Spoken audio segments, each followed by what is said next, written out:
Good morning, and welcome to Unity Church. I am Lorelee Wederstrom, your worship associate for this morning's service, and I'm delighted to welcome our guest minister this morning, the Reverend Victoria Safford, to Unity's pulpit. Thank you for being with us. Please join me in welcoming her.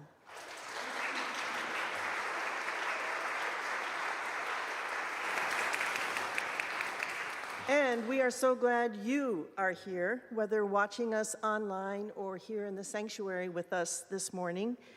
Unity is a place which helps us to find and keep our balance, a congregation that inspires us to lead a loving life of integrity, service, and joy. Whoever you are, wherever you come from, your gifts and your wounds are welcome here. This church is a vibrant community. There's a lot going on, and much of what is happening after today's service in the weeks ahead can be found in the gold insert this week at Unity, which is located inside your order of worship. If you are new to Unity and would like to know more about it, there will be a Finding Yourself at Unity conversation beginning at 11:15 this morning upstairs in the Gannett Room. This week, the class topic is social justice and community outreach. Also, please reserve your spot today for the Board of Trustees garden party on the afternoon of August 24th from 4 to 6 p.m. This Unity auction fundraising event includes refreshments and live music in the beautiful backyard garden of Board Chair Louise Livsey-Al. Enjoy summer fellowship while supporting Unity's operating budget. Tickets are available until August 19th, and more details can be found in This Week at Unity. After this morning's service, Reverend Victoria and I will be happy to greet you in the entry foyer, and then we hope you'll stay to share a meal of corn pancakes with peach compote, lovingly prepared by our very own chef, Tom Zell, and his full stack of volunteers. Yum, I hope you can stay. So now let's just take a moment, pause, and center ourselves as the tower bell calls us to worship.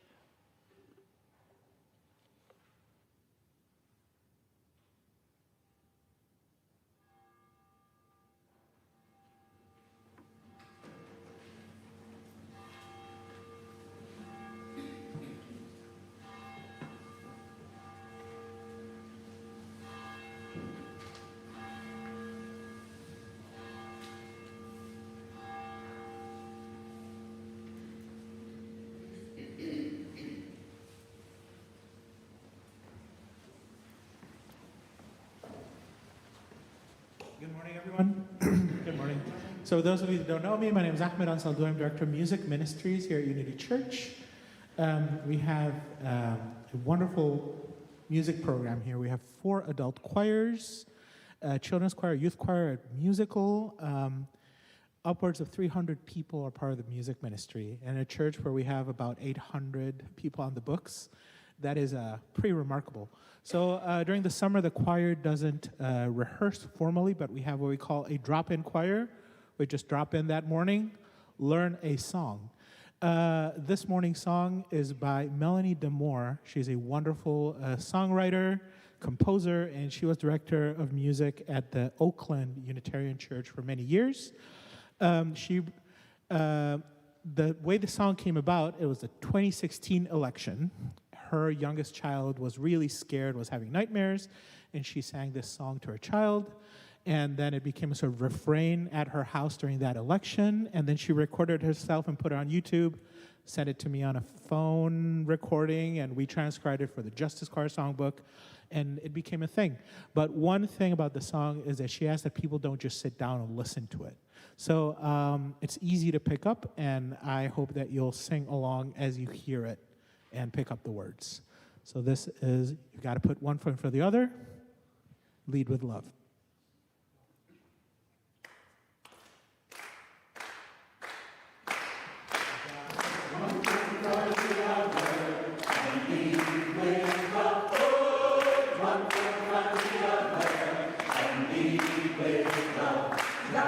One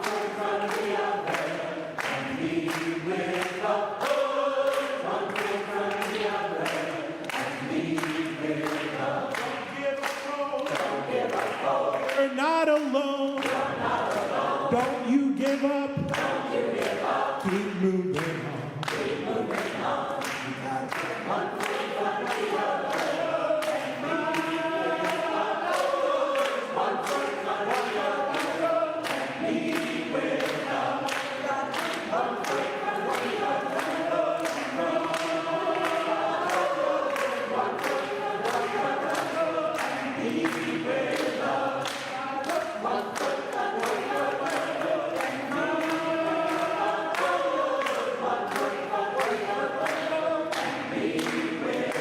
Lift up your eyes and don't despair. Keep moving on. The path is there.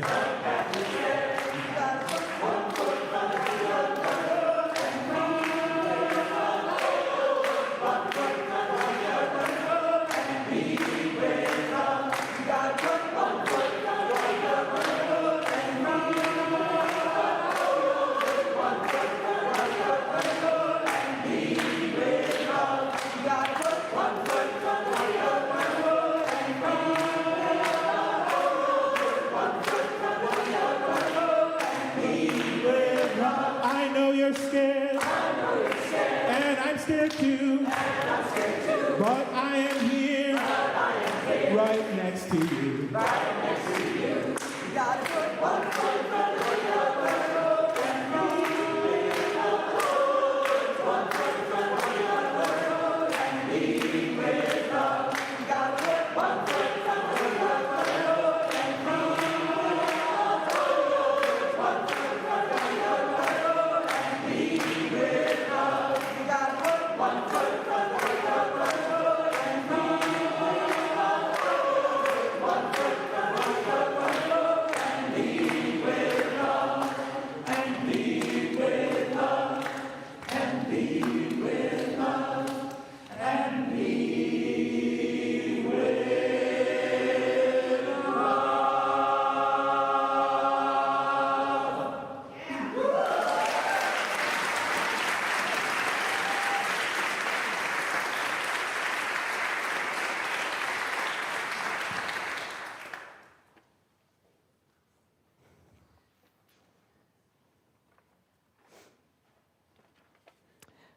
Friends, good morning. I am so grateful to be with you this morning and to hear your beautiful pickup choir. These words to call us into worship come from the Reverend Julian Jamaica Soto, Unitarian Universalist.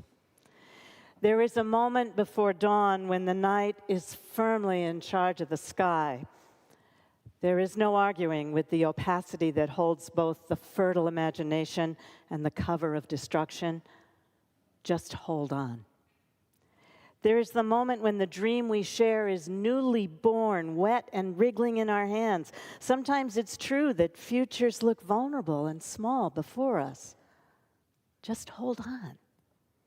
We gather certain only of our power to be human. We take up our courage.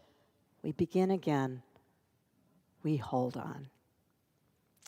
Please join me in the words in your order of service. We light this chalice as a symbol of our faith, the light of truth, and the warmth of love.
standing and join me in the responsive reading, number 536, found in the back of your hymnal.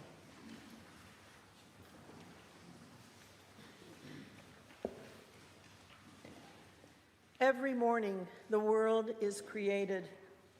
Under the orange sticks of the sun, the heaped ashes of the night turn into leaves again and fasten themselves to the high branches, and the ponds appear like black cloth on which are painted islands of summer lilies. If it is your nature to be happy, you will swim away along the soft trails for hours, your imagination alighting everywhere. And if your spirit carries within it the thorn that is heavier than lead, if it's all you can do to keep on trudging, there is still somewhere deep within you a beast shouting that the earth is exactly what it wanted. Each pond with its blazing lilies is a prayer heard and answered lavishly every morning. Whether or not you have ever dared to be happy, whether or not you have ever dared to pray.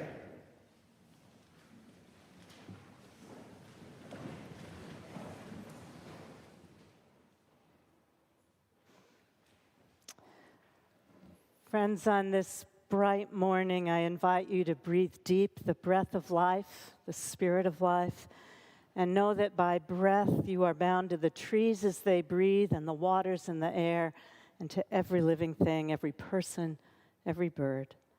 Breathe deep and know that you are held within a larger love that transcends our understanding.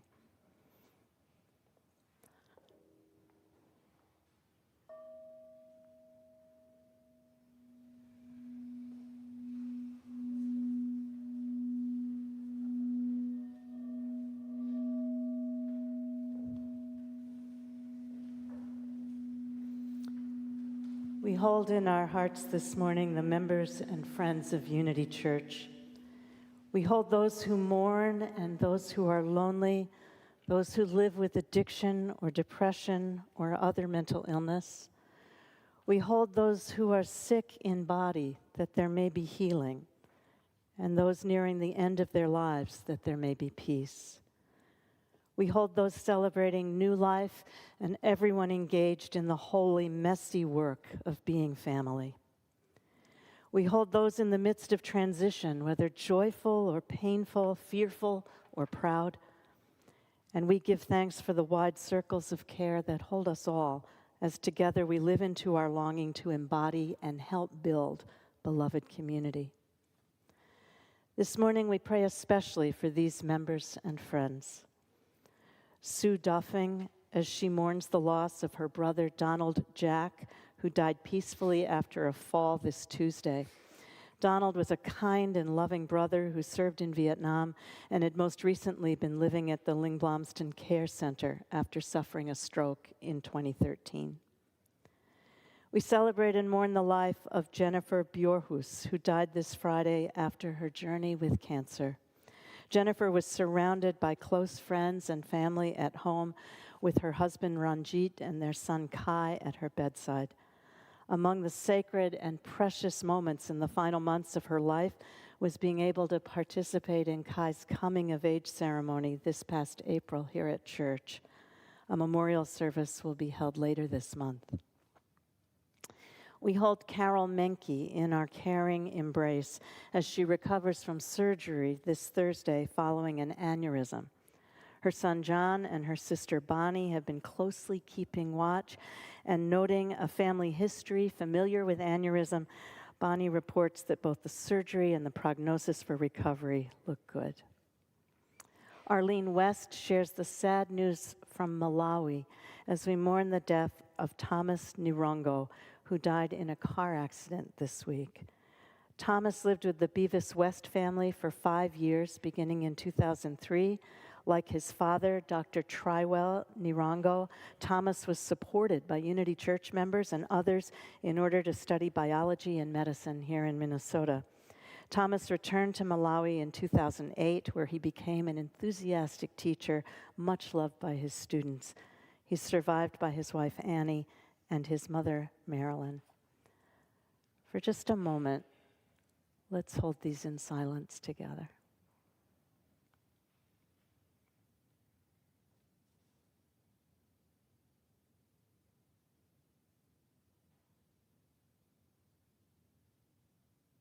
Into the silence and out of it, I invite you to speak the names of those you're holding in your heart and mind this day.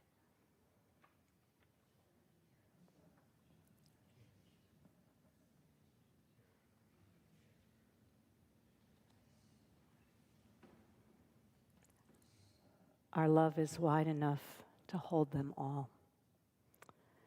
These words of prayer come from Pat Schneider. Is there an angel in the house? If there is, come to me. Roost, if you roost, on my shoulder. Put the cool palms of your hands lightly on my eyes. Wrap my nakedness in wings, and if you aren't too tired or otherwise occupied, if it isn't too tacky a request, please rock me. I am bruised. If you will hold me till morning, I promise I will rise and light the fire and bake the bread and put back on my shoulder my corner of the world. But for now, I could use the shelter of a wing. Excuse me, excuse me. Is there an angel in the house? Spirit of life, God of 1,000 names and beyond all naming, we give thanks for this precious day and for the gift of life. Amen.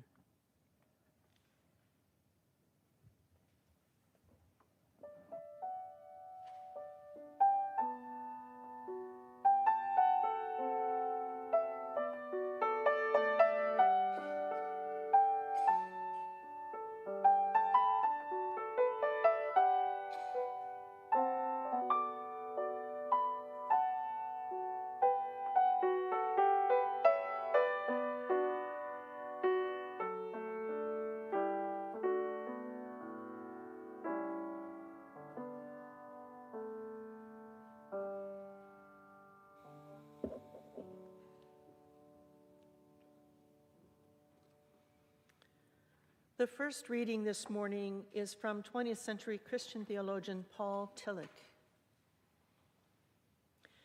Grace strikes us when we are in great pain and restlessness. It strikes us when we walk through the dark valley of a meaningless and empty life. It strikes us when we feel that our separation is deeper than usual because we have violated another life, a life which we loved, or from which we were estranged. It strikes us when our disgust for our own being, our indifference, our weakness, our hostility, and our lack of direction and composure have become intolerable to us. Grace strikes us when year after year, the longed-for perfection of life does not appear, when the old compulsions reign within us as they have for decades, when despair destroys all courage and joy. Sometimes at that moment, a wave of light breaks into our darkness, and it is as though a voice were saying, "You are accepted. You are accepted, accepted by that which is greater than you, and the name of which you do not know. Do not ask for the name now. Perhaps you will find it later. Do not try to do anything now. Perhaps later you will do much.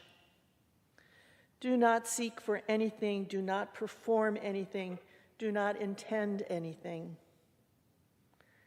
Simply accept the fact that you are accepted." If that happens to us, we experience grace.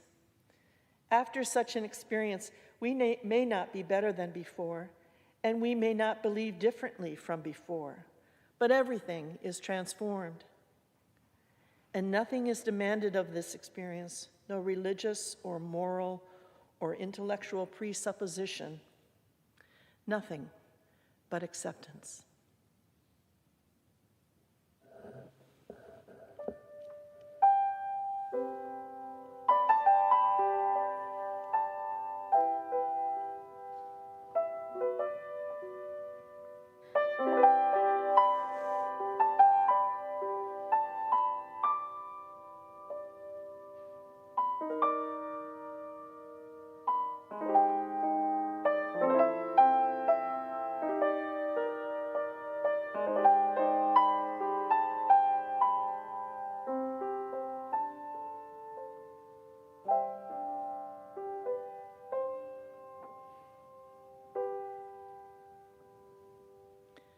The second reading from Reverend Kit Novotny, a 21st century Christian theologian.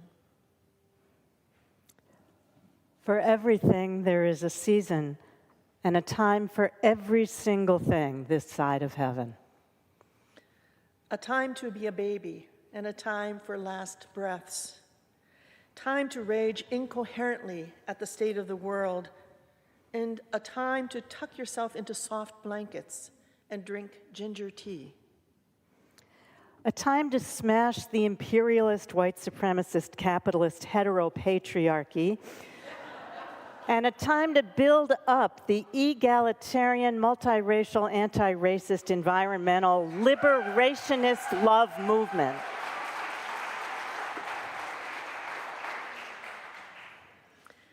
A time to make wishes on dandelions, scattering seeds to the wind, and a time to pluck new weeds, declare them flowers, and make new wishes.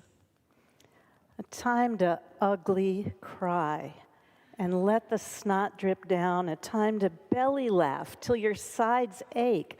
A time to grieve dear ones gone to glory, and a time to dance parties even among the graves. A time to deep clean and throw away all the crap that doesn't spark joy. And a time to collect thrift shop treasures and impractical shoes. A time to cuddle so close you get tangled up in embraces and can't tell whose arms are whose, and a time to give each other space to become your whole selves. A time to be on the search for what's next, what's on its way, and a time to let go of what you always thought you'd have. A time to recycle what's ready to go, and a time to upcycle what wants keeping. A time to shred old files, and a time to stitch up fresh wounds. A time to get real still and quiet, and a time to yell true things out loud. A time to love what needs loving, and a time to hate what needs hating. A time for necessary conflict, holy resistance. And a time for peace, which steadily persists and passes all our understanding.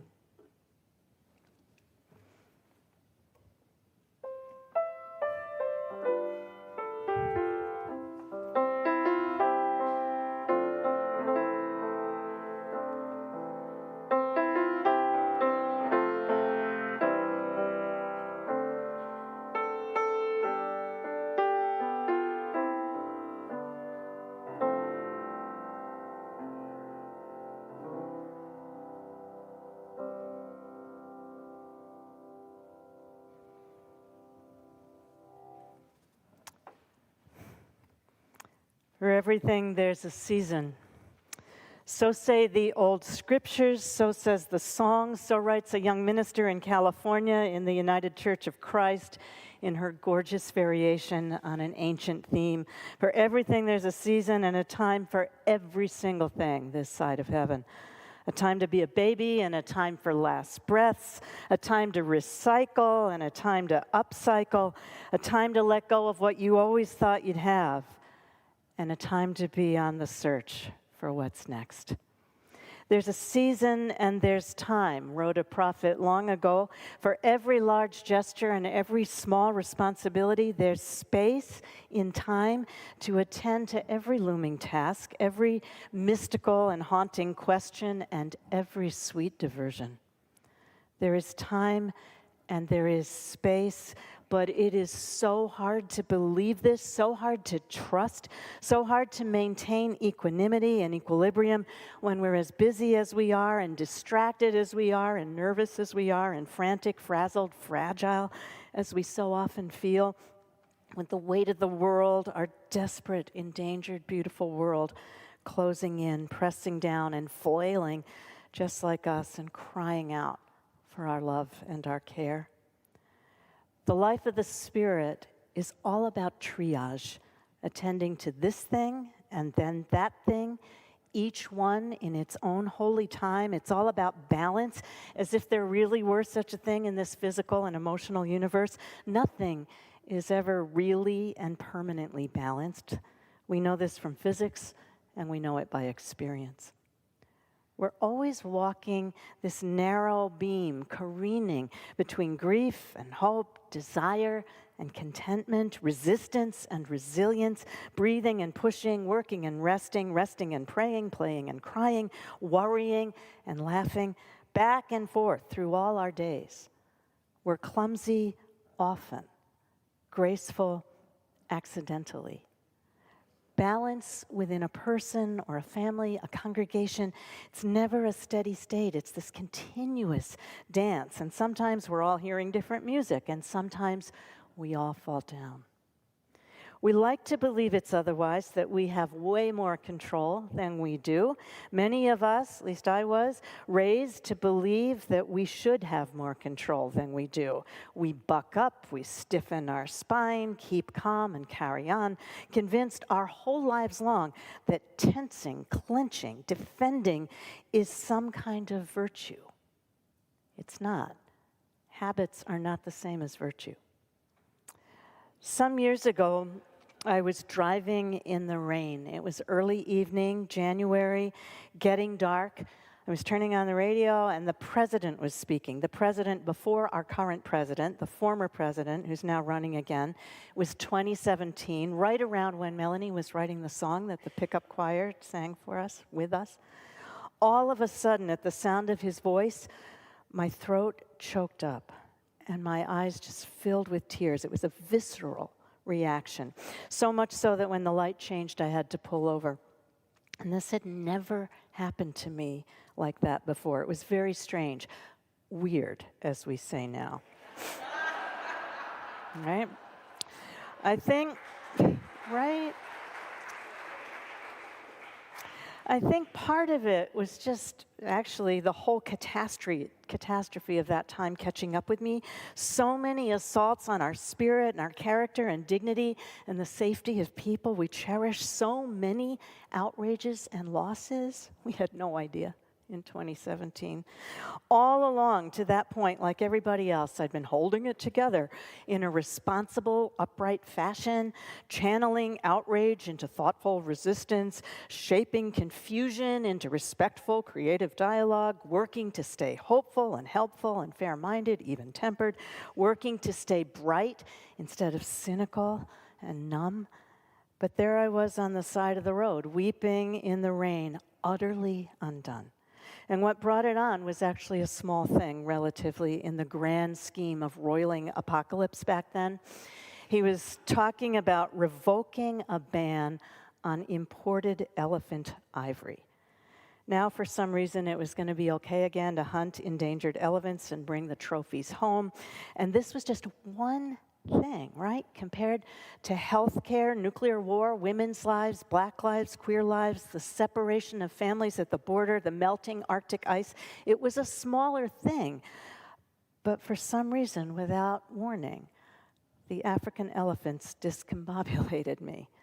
Somehow they nudged their way in. They broke my heart, my carefully guarded heart. These quiet, faraway companions whom I've never seen in the wild.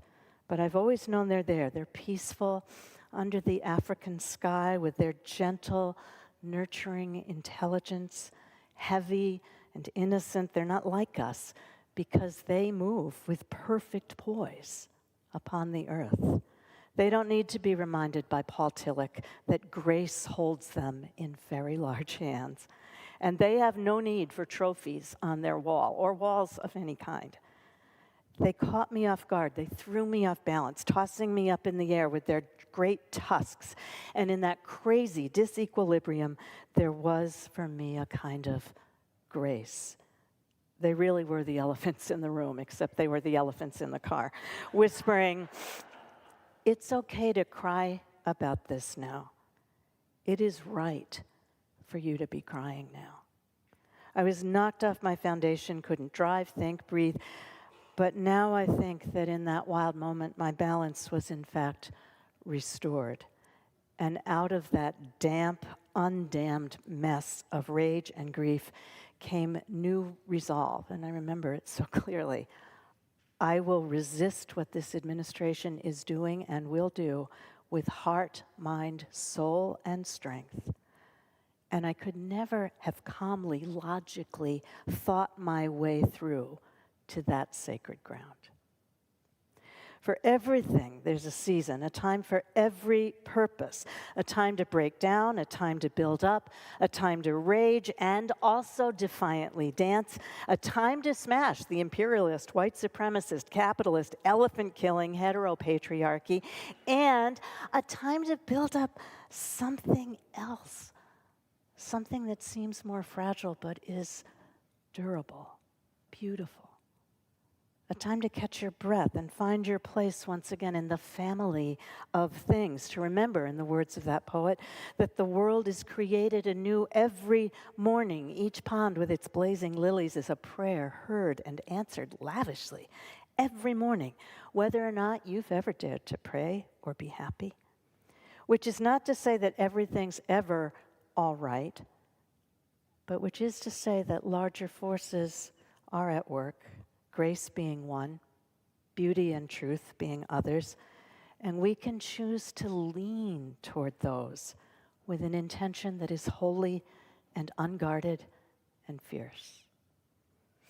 It's hard to stay open bravely and deliberately, vulnerably open to the news of the day, whether the news of the sunrise this gorgeous morning or the news of starvation and war in Palestine, in Ukraine, in Sudan, the news of August tomatoes and corn, all the abundance and all the unbearable sorrow.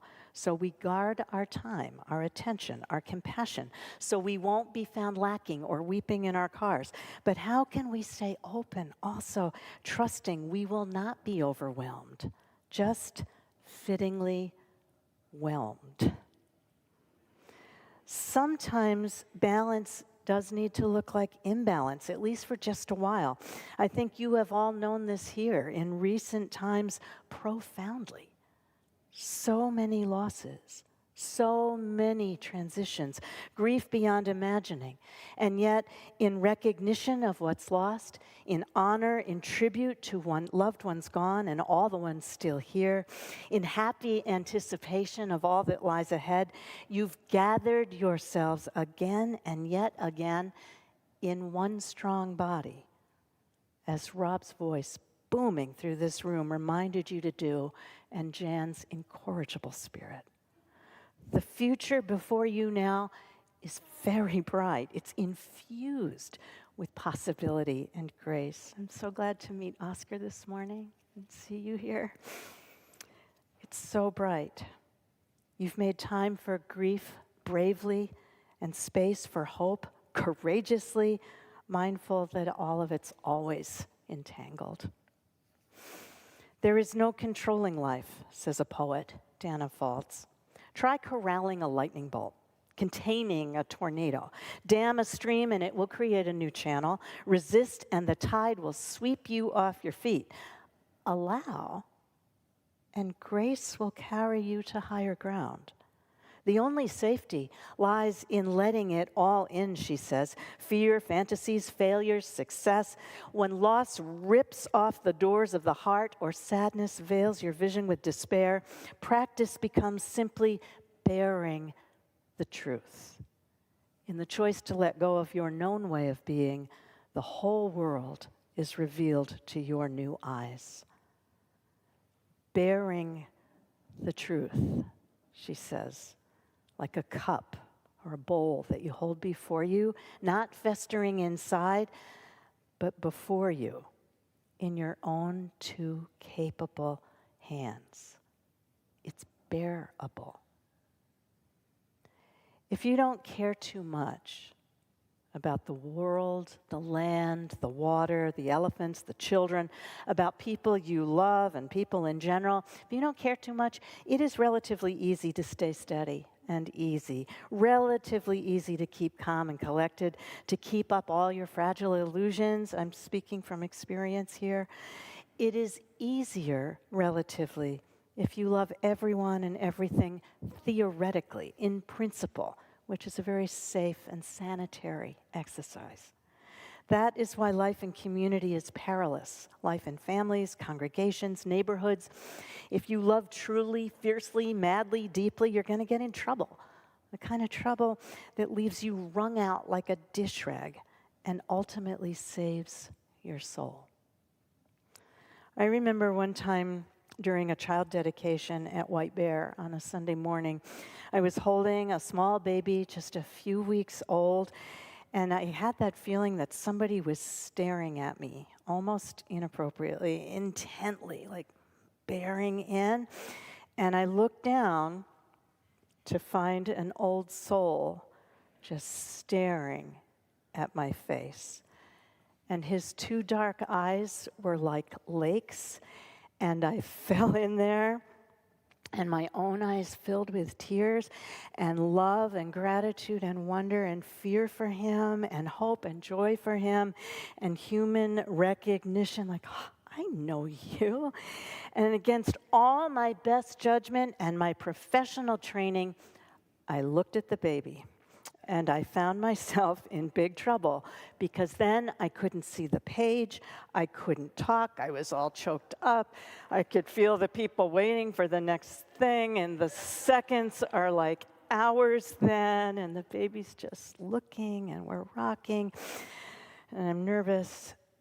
And then from the back of the sanctuary, someone picked up the words of the litany, which of course they all knew by heart, having heard them so many times for so many children, and somebody else over here, and then in the middle, and soon the entire congregation was speaking the blessing. We dedicate you in the love of your parents, in the caring of this congregation, in a larger love that transcends all our understanding. The child was perfectly blessed. I was blessed and properly humbled, having soaked up his little heirloom christening gown with tears and wiping my nose with it. I handed that little redeemer back to his parents. He cracked me wide open. Thank God. And every person in that room then seemed radiant to me, as they should be, and worthy of great care. Grace strikes us, says Tillich, when we are in great pain and restlessness. It strikes us when we walk through the dark valley of a meaningless and empty life, when we feel our separation from others is deeper than usual, in our indifference, our weakness, our hostility, our lack of direction. Sometimes a wave of light breaks in, and nothing is asked in return except our noticing. So I'll share one more story. One time years ago, there was anxiety in the congregation I served out east, and I don't even remember this many years later what the issues even were. Could be any church thing, but there were all these little outbreaks of animosity or impatience or garden variety meanness among the members, a kind of low-level inflammation like a virus. And it was a moment of uncertainty, I know that, in the congregation, don't know what it was. And the people were not vicious exactly, not at all, but they were simply forgetting to hold each other in covenanted care, forgetting to presume from the get-go that everybody, all of us, were just shuffling along here with the best of intentions, right? Most of the time, forgetting to remember we're all clumsy and forgetful and goofy. Most of us aren't evil. It was most of us. It was just this snippy time on a very small scale. As I remember it now, it felt kind of like what our whole country, our world feels like now. Way before social media, though. That's what it felt like. And it was exhausting and demoralizing. And one night, so exasperated and bewildered, I went home and told my husband, Ross, I have got to grow a thicker skin here and stop caring so much, or I'm just going to die here, or say something snippy and evil and inappropriate. And he said, well, you could grow a thicker skin, but the minute you do it, you will be ineligible for your own job. You can grow a thick skin and put on all the armor you want, but then you'll be unfit for the ministry. And you have to have a permeable spirit. And that is true to be a minister or a member of a congregation or community or part of a family or just to be a person.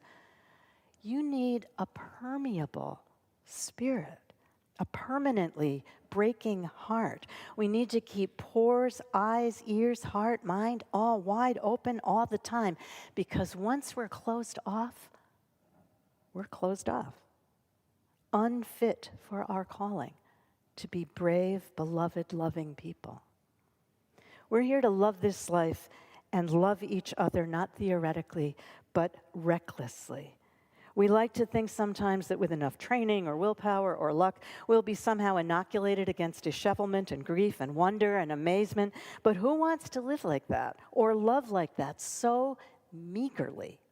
What else but outsized grief could hold an elephant? What else but outsized hope, wild hope, could hold us and our country in the days ahead? To all things, there's a season. I don't drive in tears all the time, just when it's the right and proper thing to do. I don't always embarrass myself in front of babies, just when I look them in the eye. We don't always fall to our knees in abject thanks for this life, this messy, complicated life. But we keep open to the possibility, open to the disruption of apathy, or the cynical stasis of our fear. From Jean Lohman, a poet, comes this wisdom. Praise what comes. All you haven't deserved of days and solitude, your body's immoderate good health that lets you work in many kinds of weather. Praise talk with just about anybody, and quiet intervals, books that are your food and your hunger, nightfall, walks before sleep. Praising these for practice, perhaps you will come at last to praise grief also. At the end, there may be no answers and only a few very simple questions. Did I love? Did I finish my tasks in the world? Learn at least one of the many names of God? At the intersections, the boundaries where one life began and another ended, the jumping off places between fear and possibility, at the ragged edges of pain, did I catch the smallest glimpse of the holy? In this short life, these crazy, busy days, these holy, spacious days that we are given, there is time enough and more for everything. For just a moment, let's hold silence together.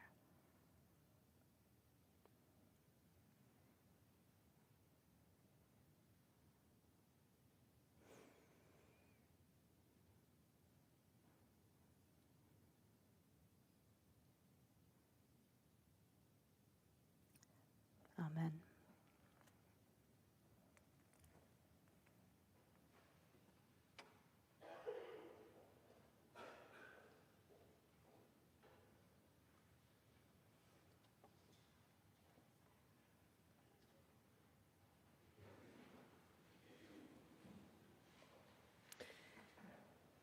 Unity Church is framed by statements of conscience, known as its end statements. One of those is generously give and openly receive compassionate care in times of joy, sorrow, and transition. Our compassionate care extends beyond the walls of this church to communities with whom we share a common interest. And each week, the larger portion of our offering goes to our community partners. This week, the recipient is Minnesota Unitarian Universalist Social Justice Alliance, more easily said, Moose Jaw. It's a statewide organization working with congregations to coordinate the UU the Vote initiative. This offering will be used to purchase postage for Unity's postcard writing campaign, which encourages young voters in critical Minnesota cities to vote in November. Moose Jaw's budget covers the printing of postcards and the acquisition of mailing lists, while congregations cover the cost of postage. To date, the congregation has used $900 in postage, a cost that will easily triple through the summer and fall campaign season. If you want to join these Get Out the Vote efforts, please visit the UU the Vote webpage on Unity's website and sign up to receive email updates. Will the ushers please come forward?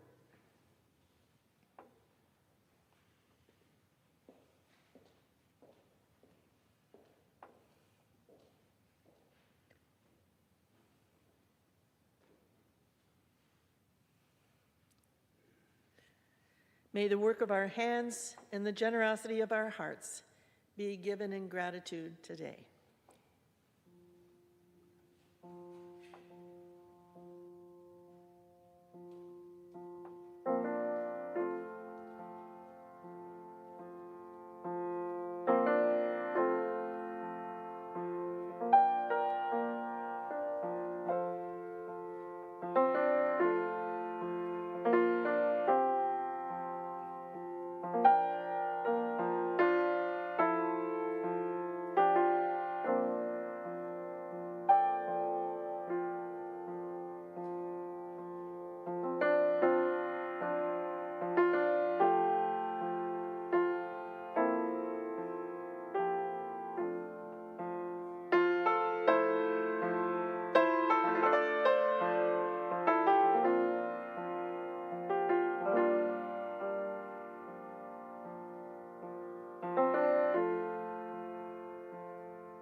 From Arthur Foote. May peace dwell within our hearts and understanding in our minds. May courage steel our will and love of truth forever guide us. Please join me in the words to extinguish the flame. We extinguish this flame, but not the light of truth, the warmth of community, or the fire of commitment. These we carry in our hearts until we're together again.